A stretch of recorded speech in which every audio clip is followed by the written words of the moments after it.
The sun was just beginning to rise over a quiet suburban cul-de-sac, streaking the sky with shades of orange and pink.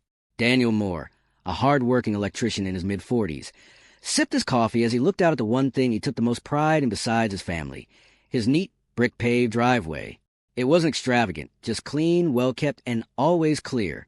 To Daniel, it symbolized years of sacrifice, of overtime shifts in callous hands, of finally achieving something he could call his own. But for months, his peace had been disturbed by the one person who seemed determined to ruin it. His neighbor across the street, Linda, better known in the neighborhood as that type of neighbor. She was the HOA treasurer, carried herself with a smug air of superiority, and believed the rules applied to everyone, except her. Linda had a brand new SUV that she treated like a badge of status. And for reasons Daniel never quite understood, she loved parking it right in front of, or worse, halfway blocking, his driveway. At first, Daniel had assumed it was just a one-time mistake. One evening, when he came home from a long shift, he found her SUV angled across his driveway, making it impossible for him to pull in. He knocked politely on her door, and with a smile, asked if she could move it. Linda rolled her eyes, muttered something about needing to unload groceries, and eventually moved the car. But then it happened again, and again, within weeks. It became clear that this wasn't an accident. It was a habit, and worse, a statement. One Saturday morning, Daniel decided to address it more firmly. He approached Linda as she stood watering her manicured front lawn. "Hey, Linda, I really need you to stop blocking my driveway. It's causing me problems getting in and out." She didn't even turn her head. Instead, she smirked and said, "Oh, relax, Daniel. The street doesn't belong to you. You don't own the pavement." Her dismissive tone hit him like a slap. He tried to remain calm. "I may not own the street, but I do have a right to access my property. You're making that difficult." Linda turned off her hose, finally facing him, arms crossed. "Well, maybe if you had a bigger driveway, it wouldn't be an issue. Some of us have real cars, you know, not those beat-up work trucks." Daniel's jaw tightened, but he walked away. He wasn't about to let her drag him into a shouting match. But the words stung. Over the next few weeks, the situation escalated. Each time Daniel needed to leave for an early morning job, there it was, Linda's shiny SUV sitting smugly across his driveway. Deliveries got delayed because trucks couldn't pull in. His teenage daughter nearly missed her school bus one morning because he had to scramble to move his own car out of a tight squeeze. When he brought it up to the HOA, thinking surely they would see reason, Linda, being treasurer, twisted the story. She painted Daniel as the aggressive one, claiming he was harassing her over something trivial. The HOA board shrugged it off, unwilling to pick sides. The worst moment came one evening when Daniel returned home to find a group of neighbors chatting with Linda on her lawn. As he tried to squeeze past her SUV again, he heard her loud voice say, "Some people just don't know how to share space, always making a fuss about nothing." The neighbors chuckled, some shaking their heads as if Daniel were the unreasonable one. Humiliation burned in his chest. He wanted to shout, to demand respect, to remind them that all he asked for was the basic right to use his own driveway. But instead, he swallowed his pride, parked 2 houses down, and walked home under the weight of their judgmental stares. That night, sitting at the kitchen table with his wife, Daniel's frustration spilled out. "I work 12-hour shifts, come home exhausted, and I can't even park in my own driveway without a fight. I've tried being nice. I've tried being reasonable. And she just keeps laughing at me." His wife, "Emily, put a hand on his. You've done everything you could the right way. But maybe it's time to stop talking and start showing her she can't keep walking all over you." Daniel nodded slowly. Deep down, he knew she was right. And as he stared out the window at Linda's SUV gleaming under the streetlight, one thought cemented in his mind. This ends now. The following week tested Daniel's patience more than ever. Every day felt like a small battle, one he was slowly losing. Each morning he would step outside, coffee in hand, praying that for once his driveway would be clear. And almost every morning, his hopes were crushed. Linda's massive SUV was there, angled, blocking, or squeezed so close to his driveway line that maneuvering around it became a circus act. What made it worse was the smugness of it all. Linda didn't even try to hide her intentions anymore. Sometimes she would park, step out of her vehicle, and glance at Daniel's house with the faintest smirk before strutting inside. Other times, she'd be outside, chatting loudly on her phone, tossing remarks like, "Oh, it's just Daniel again, complaining about his precious driveway," loud enough for him to hear. Neighbors started noticing. A few even whispered about it. But instead of sympathy, Daniel felt the sting of judgment. In their eyes, he was a problem. He was a man who couldn't get along with anyone. Linda, with her HOA position and her manipulative charm, had already framed the narrative. Daniel was an overreacting blue-collar worker picking unnecessary fights. The humiliation deepened during his daughter Lily's birthday party. Daniel had been looking forward to the day for weeks, grilling burgers, hosting family, making his little girl smile. But as guests began arriving, there it was. Linda's SUV stretched across half the driveway. Cars had to park along the curb. Guests had to awkwardly navigate around. And his own mother nearly tripped while stepping off the curb, carrying a cake. Daniel swallowed his anger, forcing a smile for Lily's sake. But inside, he was boiling. When Emily noticed his clenched fist, she whispered, "Not today. Please, don't let her ruin this day." He obeyed. But that night, as he carried the trash out after the party, he saw Linda sitting on her porch with two neighbors. She raised her glass of wine in mock salute and said, loud enough for him to hear, "Hope the party was worth all that drama about your driveway." The group laughed.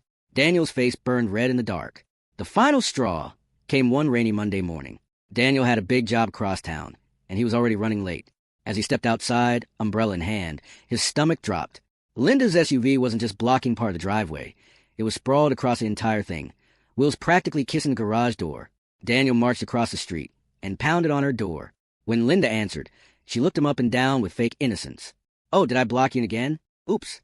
Guess you'll just have to wait until I finish my coffee." Linda moved the car. "Now," Daniel demanded, his voice trembling with anger. But Linda only shrugged, sipping her mug like a queen on her throne. "You know, Daniel, maybe if you weren't always so uptight, people would like you more. You can't just bully your way into respect." Something inside him snapped. He leaned in closer, his voice low but firm. "This isn't about respect. This is about you thinking you're above everyone else. But you're not. Move the car." For a moment, their eyes locked, and Daniel swore he saw a flicker of hesitation. But then Linda smirked again, the same smirk that had haunted him for months, and shut the door in his face. By the time she finally moved the SUV, Daniel was an hour late to work.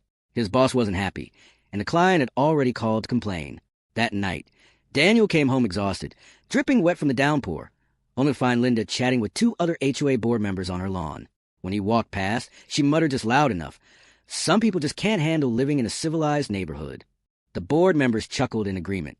Daniel felt like the walls were closing in. His reputation, his peace, his pride. Everything was being chipped away by one entitled neighbor. And yet, what hurt most wasn't Linda's insults. It was the silence of everyone else. The people who saw, who knew, but chose to do nothing. That night, sitting at the kitchen table, Daniel put his head in his hands. Emily rubbed his shoulders gently. "You can't keep letting her win, Daniel. She feeds on this. She thinks you'll never stand up to her." Daniel looked up, his eyes tired but hardened. "Then it's time I prove her wrong. She wants to play games? Fine, but she has no idea who she's dealing with." And as the rain hammered against the windows, Daniel began to plan. The next morning, Daniel woke up with a sense of clarity he hadn't felt in months. No more begging, no more humiliation. He was done being the victim. If Linda wanted to test him, then she was about to learn the hard way that her reign of arrogance was over. Daniel wasn't the kind of man who believed in shouting matches or public spectacles. He was practical. He solved problems for a living, rewiring old houses, troubleshooting broken circuits, fixing what was broken. And now, he would apply that same mindset to his driveway problem. He started with research. During his lunch breaks at work, he scrolled through forums, reading stories of other homeowners dealing with entitled neighbors. Some tried calling the cops, but parking disputes rarely held up. Others went through the HOA, only to be ignored. A few, however, had gotten creative, installing barriers, painting bold, "No parking" warnings, even setting up motion-activated sprinklers. That last one made him chuckle, but he knew Linda wouldn't be fazed by a little water. He needed something subtle, clever, and effective, something that couldn't be traced back to him directly, but would send a message she couldn't ignore. The answer came to him while he was on a late-night supply run at the hardware store. Walking past the gardening aisle, he noticed a bin of sturdy driveway reflectors and small, retractable ground spikes designed to keep cars from driving over lawns.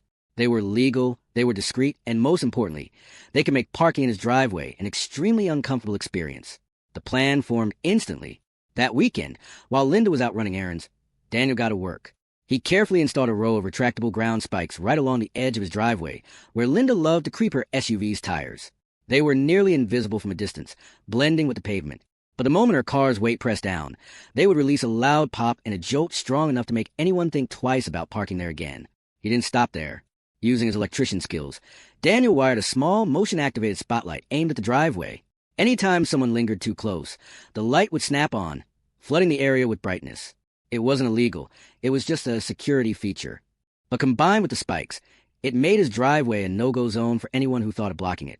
When he was done, Daniel stood back, wiping the sweat from his brow. The driveway looked the same as always, clean, ordinary, inviting. But beneath the surface, it was a trap for anyone foolish enough to test him. The following Monday, the showdown began. Daniel sipped his coffee as he watched from the window. Right on schedule, Linda's SUV rolled up, slowing near his driveway. She glanced around, then began easing her vehicle across the familiar spot. But the moment her front tire hit the spike strip, there was a loud bang followed by a hiss. Her SUV jerked slightly as one of the tires lost pressure. Daniel nearly laughed into his mug as Linda slammed on the brakes, jumped out, and gawked at her tire. Her face flushed red. Her hands flew to her hips, and she spun in circles, looking for someone to blame. She stormed over to his porch. "Daniel, did you do this?" she shouted, her voice shrill. Daniel opened the door slowly, his expression calm, almost bored. "Do what, Linda?" "My tire. It's ruined. This is your fault." He raised an eyebrow. "Linda, I've told you 100 times. Don't block my driveway. Maybe this is just karma catching up." She gasped as though he'd struck her. "You'll pay for this. I'll bring this up at the HOA." "Go right ahead," Daniel replied evenly. "But maybe you should explain to them why your car was parked across my driveway in the first place." I'm sure they'd love to hear that part. For once, Linda had no snappy comeback. She stomped back to her SUV, muttering curses under her breath, while several neighbors peeked out from behind their curtains, watching the drama unfold. That night, Daniel's motion-activated light caught her again, as she tried to inspect the driveway in secret. The spotlight flicked on, illuminating her in full view of the street. Embarrassed, she scurried back inside her house. Daniel smiled to himself. Finally, the tables had turned. But this wasn't the end. Oh no, because while the tire incident and spotlight humiliated her, Linda wasn't the type to surrender gracefully. And Daniel knew, deep down, that she would strike back. The only question was how far she'd go before the lesson truly sank in. For a few days after the tire blowout, the neighborhood buzzed with whispers. Word traveled fast on quiet suburban streets, and soon everyone knew about Linda's flat tire fiasco. Some chuckled behind her back. Others openly avoided her, tired of her antics. But Daniel knew better than to think she was finished. He was right. That Friday evening, as Daniel returned home from work, he spotted Linda waiting on her porch, arms folded like a queen about to deliver judgment. The moment he parked, she stormed across the street. "Daniel, the HOA is calling an emergency meeting because of you," she snapped. "You can't just booby-trap your driveway. It's dangerous. Illegal." Daniel set down his work bag, keeping his voice steady. "It's not a trap, Linda. It's a precaution. You would know that if you hadn't been parking where you shouldn't." Her face darkened. "We'll see what the HOA thinks about that."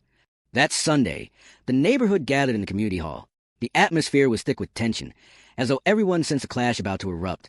Linda wasted no time. She stood, waving her hands dramatically. "Neighbors, this man has made our community unsafe. He set spikes in his driveway that destroyed my tire. Who knows what could have happened if a child or pet had been near?" Gasps rippled through the room.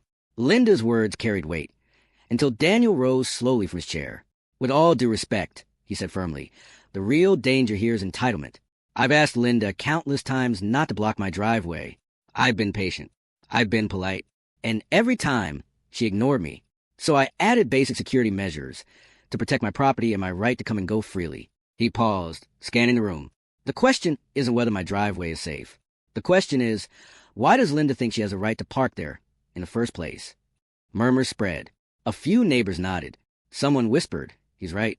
Daniel continued, his voice steady. "I didn't damage her car. Her own choices did. I simply made it impossible for her to keep disrespecting my home. If you want to call that unsafe, fine, but I call it standing up for myself." The silence that followed was heavy, broken only by the scraping of a chair as the HOA president stood. A stern man with decades of experience dealing with neighborhood squabbles. He cleared his throat. "Linda, we had multiple complaints about your behavior long before this incident. Blocking a neighbor's driveway is a violation of our rules. Daniel has the right to take reasonable steps to protect his property." Linda's jaw dropped. "You're taking a side?" The president's voice was firm. "This is not about sides. This is about respect. And frankly, the entire neighborhood is tired of your drama." The room erupted. Some clapping, others muttering agreement. For the first time in years, Linda's power crumbled in front of everyone. Daniel didn't gloat. He didn't need to. He simply sat back down, his point made. From that day on, Linda never parked in his driveway again. In fact, she avoided eye contact whenever they crossed paths. The once proud HOA queen had been humbled, not by shouting or revenge, but by her own arrogance catching up with her. For Daniel, life became peaceful again. No more blocked driveways. No more early morning arguments. Just quiet evenings, sipping coffee on his porch, knowing he had finally taken back control of the space. But the story didn't end there. Neighbors, inspired by Daniel's calm defiance, began speaking up against Linda's other overreaches, her unsolicited landscaping advice, her habit of peeking into people's yards, her constant gossip. Bit by bit, her influence dissolved. The lesson lingered long after the drama faded. Sometimes, the loudest bullies crumble when someone finally has the courage to stand their ground. And for Daniel, that courage didn't just win back his driveway. It won him the respect of his entire neighborhood.